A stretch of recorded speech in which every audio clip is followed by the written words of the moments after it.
The Yukon is a dangerous place. You never know what's coming. What do you call it when it's the first episode of something? The first episode? Oh, inaugural, maybe. Welcome to the inaugural broadcast of At the Movies with the Laughing Parrot Gang, or something similar, until we come up with a better name. Today, courtesy of the Bishop Twin Theater, Holly and Larry Molinax, we watched Call of the Wild 2020. So we did, didn't we? We did. Yeah. Mr. Langley. Yes. Would you watch the movie again? Probably, I guess, if that's the criteria, but I really enjoyed it. I don't typically watch movies twice, but unless I'm looking for rocks. But yes, I would probably watch it again if I had a wife. So when you're talking about looking for rocks, I think that the viewers should know that you are the Inyo County Film Commissioner and you have to match rocks. Yes, I am. You have to match rocks to movies for tours, so... Right. Right. Mr. Langley, you Yes. made an interesting observation earlier about life and its meaning about dog versus dog versus man, and dog versus himself. Wait, what were you saying about the dog? Well, I think I'm going back to the fact that it's a Jack London book, first of all, and I'm familiar with some of the books he's written, although White Fang is my very favorite. But a lot of it deals with man, meaning human relationship with nature, and how nowadays everybody wants to relate to nature in one way or another. I only know that because I live in Lone Pine, and every day I see all these people who put these big heavy packs on and want to get up to nature and experience nature. So I think Buck is a guide into nature for people.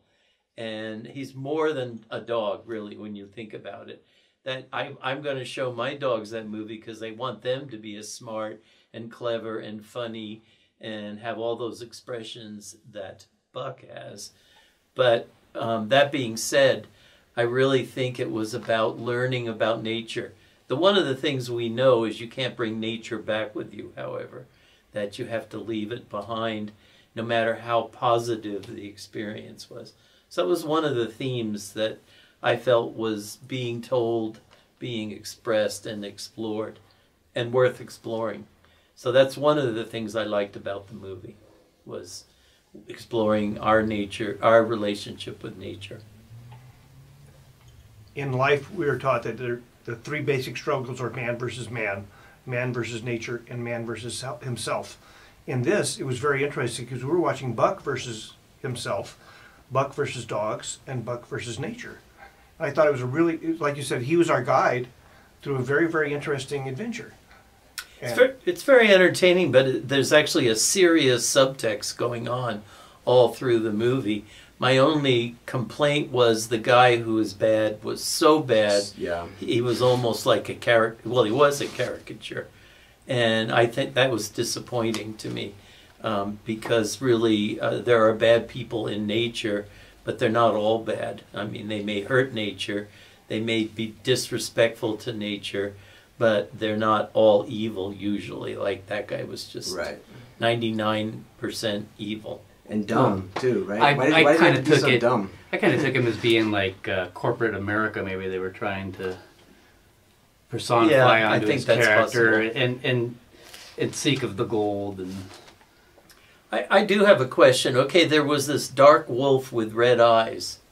Was that the Call of the Wild, or what was that? Yeah, that was. He looked more like a demon to me than the Call of the Wild. To me, the wild is neither good nor bad. It just is, you know. And we have a tendency to personify it all the time. Like that flood in Death Valley was so horrible. It was like a demon crashing through into the sand and trying to destroy the castle, the Death Valley Castle, Scotty's castle. And that really wasn't, it was just a flood. Right. You know, it didn't have intention in that sense of getting revenge or doing destruction.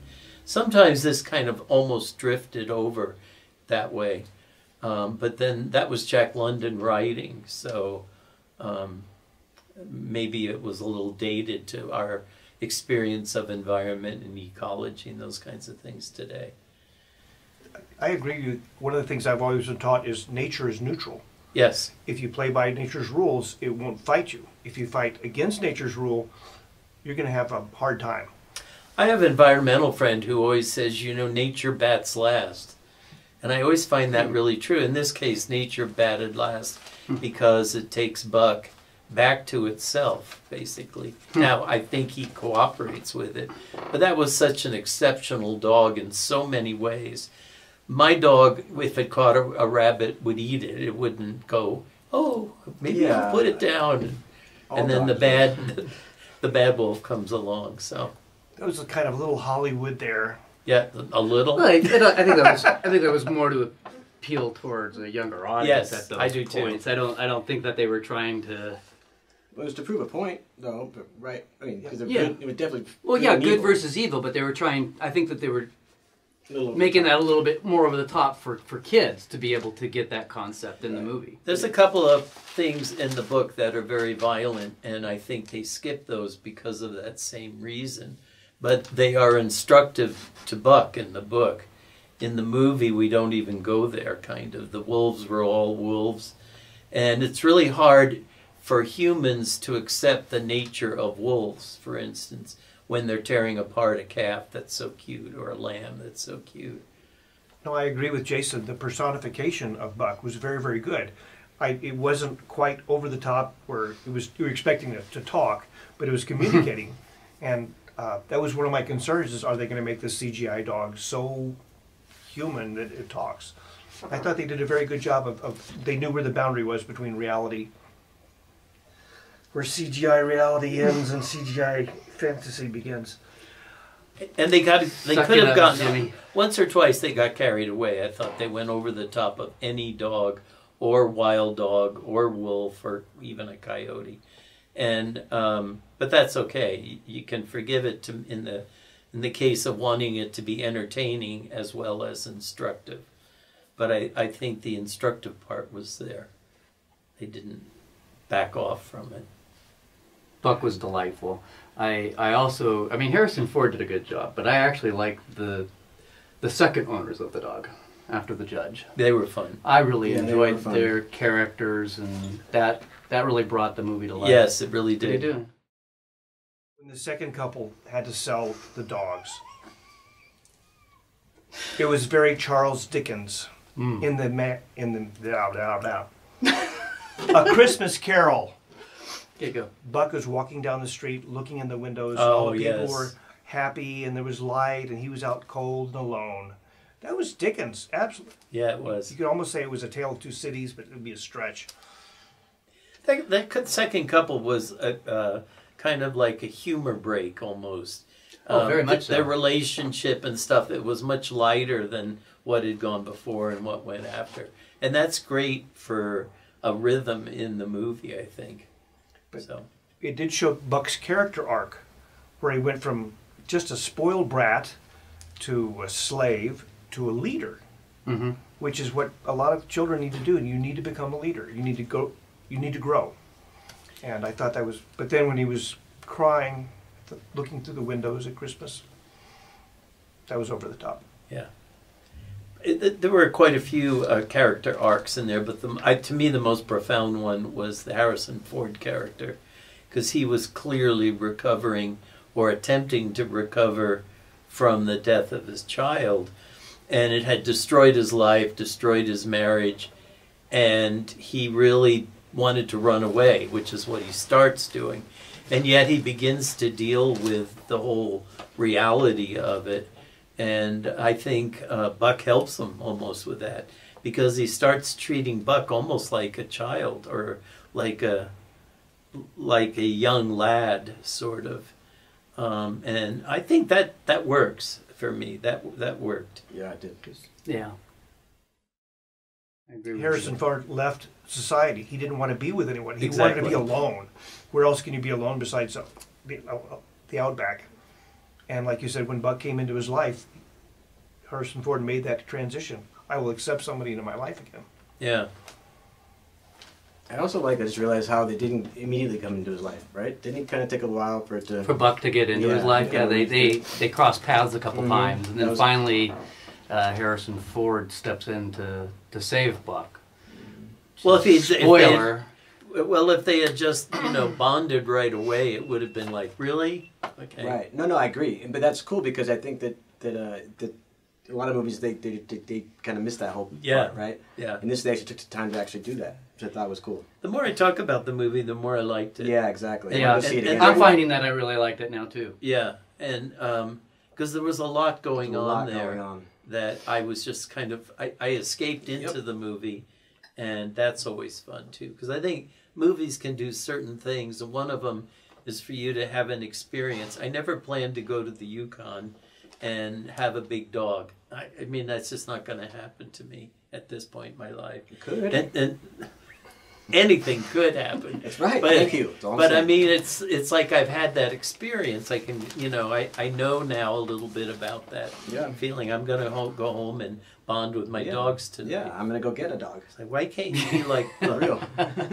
I was actually sitting there thinking, Vinny's going to be mad at me because I want to get into their dog. Yeah. No, I mean, and I thought, this time I'm going to train him better than Charlie. Charlie's dog. perfect. Charlie's He's a perfect Charlie is dog. perfect. Wrong with Charlie. Charlie would save me under the ice, I guarantee. Well, my dogs, I fell into the creek once and they ran off, said, come on, come on. I thought they were going to be Lassie and go get help and bring me, but no. Can we test? I'd actually like to do a test to see if Charlie would save you. He would not save me. Not save you at all. He would have a hard time, but he might run home to Penny. He probably would. Would he say anything? No. No, he'd be like, he's gone.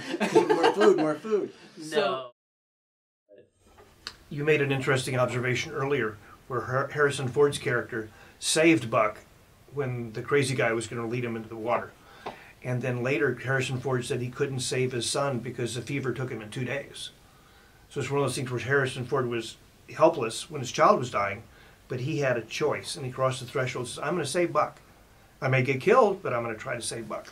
And that's kind of how you finish grieving, is that you realize what your responsibility is and was and what it wasn't. I can speak from experience.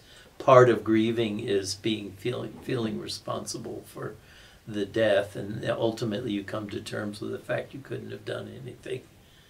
But it took me 2 years, not as long as probably Harrison Ford did here. One thing I did want to say, though, actually, there's a good thinking back to it. I do remember as I was watching the movie, that it was reminding me of, I don't know how to say this exactly, but just film-wise, like there were just a lot of like wide, nice, slow shots, and there was just like, I don't know, there was a lot of styles, just techniques that I hadn't seen in a long time. Yeah. And kind of had like would you go back to as far as saying it had like a 60s, 70s type of movie feel to the background? I don't know about... like the big westerns, the big wide open space. I mean, the kinds that are filmed in Lone Pine? In a way, I mean, no, seriously, there wasn't all this quick... I mean, it was fast-paced, but there was like, I just remember at times thinking like, I was really happy they stayed on some shots, for a while, and they instead of just cutting right away, and then actually, not just like the wide, big, landscape stuff, but just, I guess it was the editing, Yeah, they didn't do fast really cut good shots. Yeah, it was really good edit. That film was actually really well edited. That's true. Yeah. Actually, yeah. Yeah. Yeah, now I think about it, that was yeah. So just like from a total like nerd filmmaking standpoint, there was some pretty awesome things I thought, in that film, which was really cool to see.